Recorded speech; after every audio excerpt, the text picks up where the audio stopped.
Welcome to my tutorial 17. It's titled Ping, not Pong.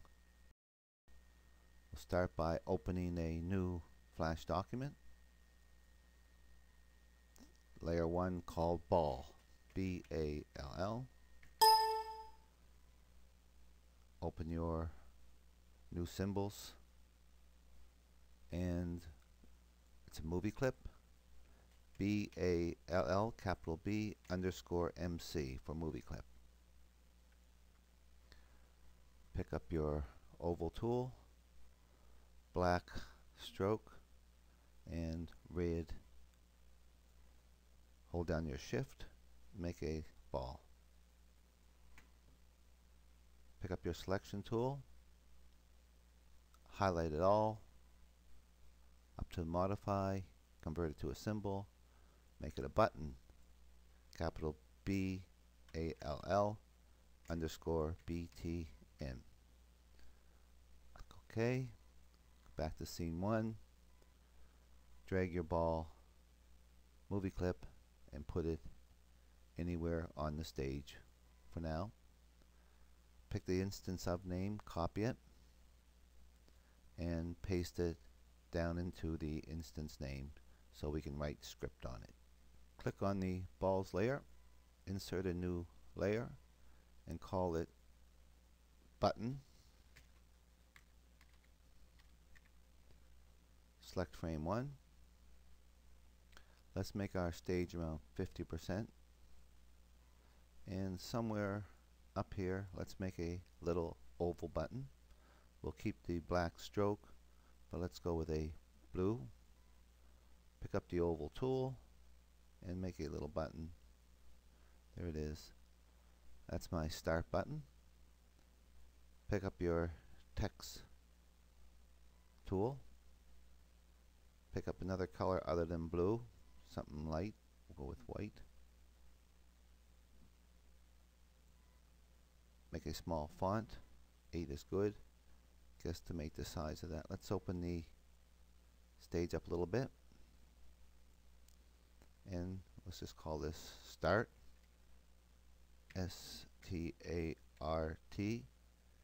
Make sure it's static text. Pick up your selection tool. It's in there, you just can't see it. Drag it up there. There's our start button. Make sure this blue is gone by clicking off to the side. Select it all. Up to modify, convert to a symbol. It's a button. Capital S T-A-R-T underscore B-T-N. Open up another layer. This is our action script, AS. Lock all the layers now. Select layer 1. Open up your actions panel. And our first code is to set a variable for that button. VAR space capital START underscore BTN colon BUTTON button capital B semicolon. Under this line of code, we now want this start button to do something. So we'll put in this code.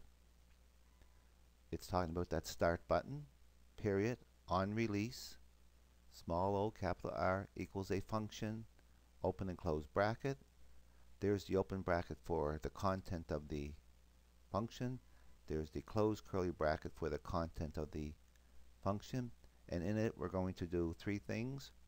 We're going to give a speed motion to the x-axis of the ball. That's how fast it's going to go this way, basically. Give a y motion speed to the ball, basically how fast it's going to go down, so it'll go on some kind of an angle in this case. We're going to bring the ball on stage. The x position will be 200 and the y position will be 300, and we're going to use this variable to control the button so it cannot be turned on while something else is taking place. This first line, I'll read it for you. It's BALLXSPEED. The B is a capital, the X is a capital, the S is a capital, equals 9 semicolon. This is similar, but it's for the y-axis. Capital BAL underscore MC period underscore X equals 200 semicolon. And this is ball released, capital B, capital R equals 1. We have 3 variables here. Now we got to declare those variables. It's not absolutely necessary to declare variables, but it's better to have them because you can keep track of what you have and what you haven't. And when you do declare a variable and write the code after it, sometimes hints will come up to help you how to finish the code off. We're going to type in these 3 variables. Variable ball released colon capital NUMBER number, it's blue, equals 0 semicolon. And the same for my other 2. You can just copy this and paste it in there, whichever is easy for you. You may have this little semicolon come in. This comes in automatic for this code. Insert a new line. Right now nothing's going to happen, the ball is just going to sit there, so we want the ball to be able to move when this start button is pushed. So type in this code. It's a function, function space on enter frame, small o, capital E, capital F. Open and close bracket. There's the open curly bracket for the function. This is the closed curly bracket for that function. And in here we have an if statement. IF bracket ball released. You can come up here and copy this ball released and paste it in here. Equals equals, that means we're comparing it to 1. It gets set by 1 by here. In my close bracket, there's my open curly bracket for my if statement. There's my closed curly bracket for my if statement. I now want the ball axis X and the ball axis Y. You can just copy these and bring them down. Plus equals, that means increment. That means increase by this amount here. So the x-axis will increase by 99999, making it move it across the stage at that rate. And the y-axis will increase by 55555. Let's go back to scene 1 for a minute. And let's unlock the ball's layer. Make sure you select it. There's the ball. It has an instance name. Let's drag it off stage. We don't need it on stage. Let's open the buttons layer. Select frame 1. Select it. We gotta give it an instance name. So copy that start button and paste it in there. We should now be able to see that ball move when we hit the start button. There. Lock our layers. Select the action frame 1. Open the action panel. Up here, right under the buttons, let's make another variable. It's a movie clip we're going to call wall. This line has the same format as that, except it's movie clip, capital M, capital C.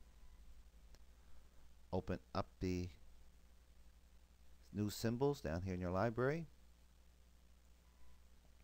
It's a movie clip, and it was called capital WALL underscore MC.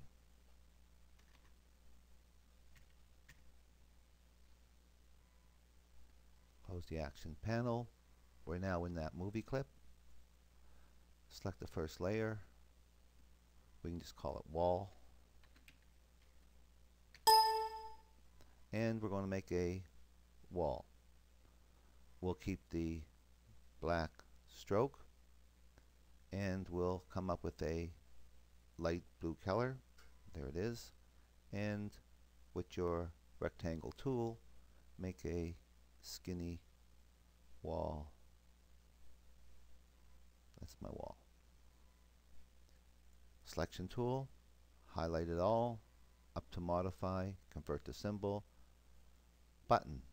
Make a button called wall, capital WALL underscore BTN.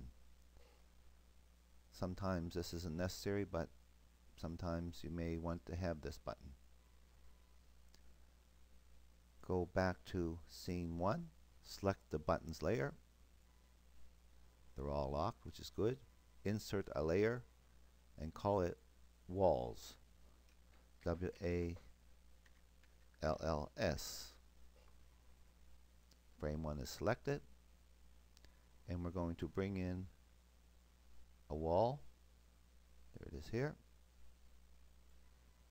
Now at this time, I want to have that wall cover the whole stage. So let's select on the stage area, open this up, and let's make our stage 700 wide and 550 height. I just made this 700, so if I want this wall to cover the whole length here, it has to be 700. So I highlight it, come way down here. I don't want the height to change when I change the width in this case, so I'm going to unlock it, make sure those two right angles disappear, and for the width, make this 700. Enter, and take that wall and drag it up till it fits right there. Bring in another wall. Oh, come down here, copy this instance name, paste it over here, and call it wall 1. Put a 1 in here. Grab another wall, bring it in. While it's highlighted, come up to Windows, open your alignment panel if it's not already opened. Mine's already opened. Go to the Transform tab. Normally when you do this, you unhighlight this. Pick up your selection tool, highlight it, rotate, and I want to rotate this 90 degrees. Enter. And while it's selected, I want to make it a little bit taller. So the height, let's make the height 200. Enter. And let's drag that up, put it here. While we have this still selected, copy walls again, wall again, copy it, paste it here, and make this wall number 2. Drag another wall in, do the same thing. Rotate it 90 degrees, call it wall number 3. Copy, paste 3. Make it same as this one here, 200.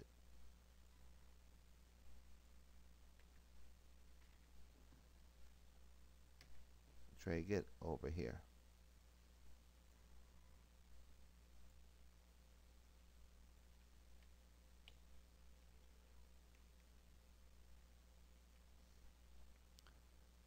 Grab another wall, bring it in. This one's going to be the full length of the bottom, which we know is 700.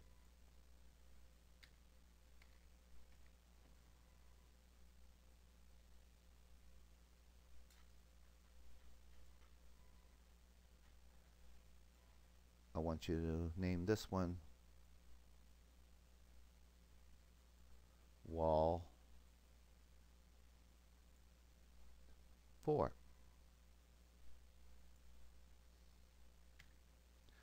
I'm going to pause and do these two walls, 5 and 6. We want to just quickly check.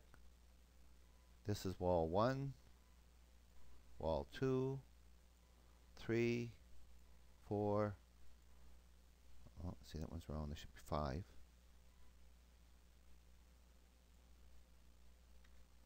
5, 6. What we want now is for the ball to bounce off these walls. So lock all the layers, open your action panel, and inside this function, so that means I got to be between this bracket and this bracket, but after this if bracket. So click right here, insert a line, and type in this code. There's a lot of it, but it's repetitive. You're going to just type in this once, what I got highlighted, and it says if bracket ball underscore MC period hit test small h capital T bracket capital W wall 1 underscore MC bracket closed open curly bracket. There's the closed curly bracket for this if. And when we do that, when the ball hits wall 1, we want to take the y speed. That means the ball going up would hit that wall 1, and we want to reverse it.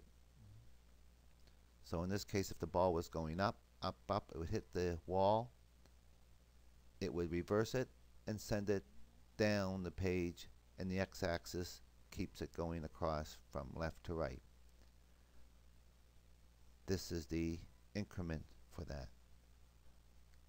So you can copy, you can just go up here and copy this ball y speed and paste it in here, equals, paste it again, multiply sign, that's the asterisk. The asterisk is above the 8 on the top of the keyboard, just to the right of the and sign, it's uppercase. So now once you type that in, you can just highlight that, copy it, paste it. Paste it 5 more times because there's 6 walls, and all you need to do is change, make it wall 2, wall 3, wall 4, wall 5, and wall 6.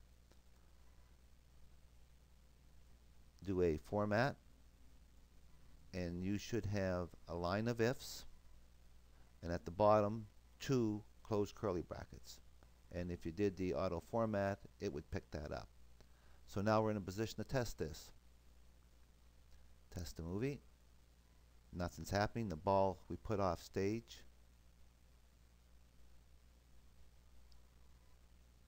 Press the button, and at that rate we picked at 9 and 5 rate, it's going to bounce here, hits this wall, and some of you are smiling now. First time I did this, I was quite pleased, and it's going to probably go through this open hole. That's going to be where you scored. That's going to be the hole for scoring. Let's go back to scene 1, and let's pick up the 2 spots that have to fill in these holes. That's where the scores are going to be kept. Unlock the walls layer again. Make sure frame 1 is selected.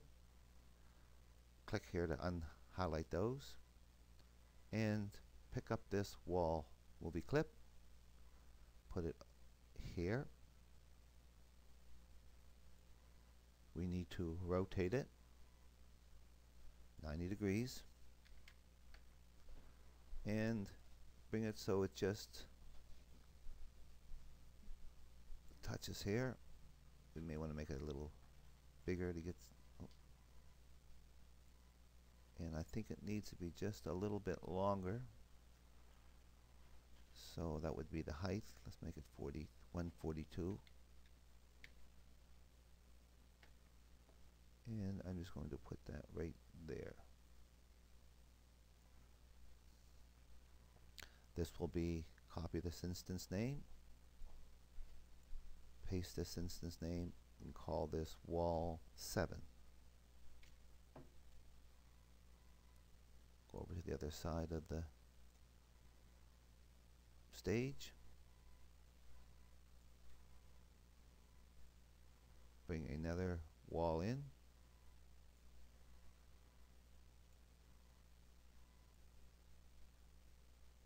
Do the same thing.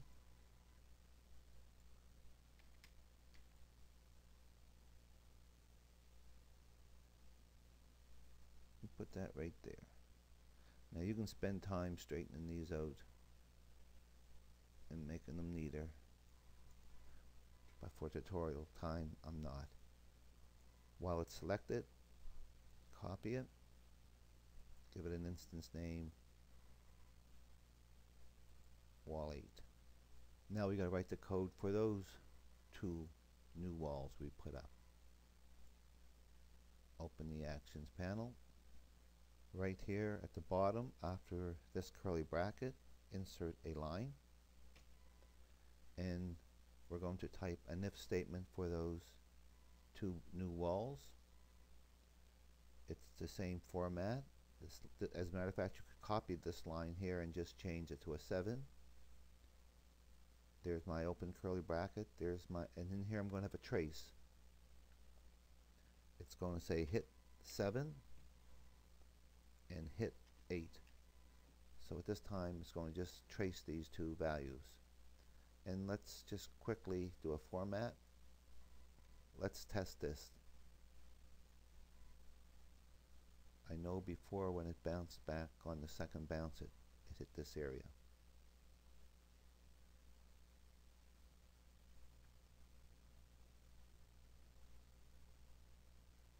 And this should just trace and keep going. There's our trace, so that code works. This tutorial took much longer than I thought it would be. It's going to have two more parts, a part 2 and a part 3, and they'll be tutorials 18 and 19. I hope you learned something from this tutorial, and I hope you use what you learned.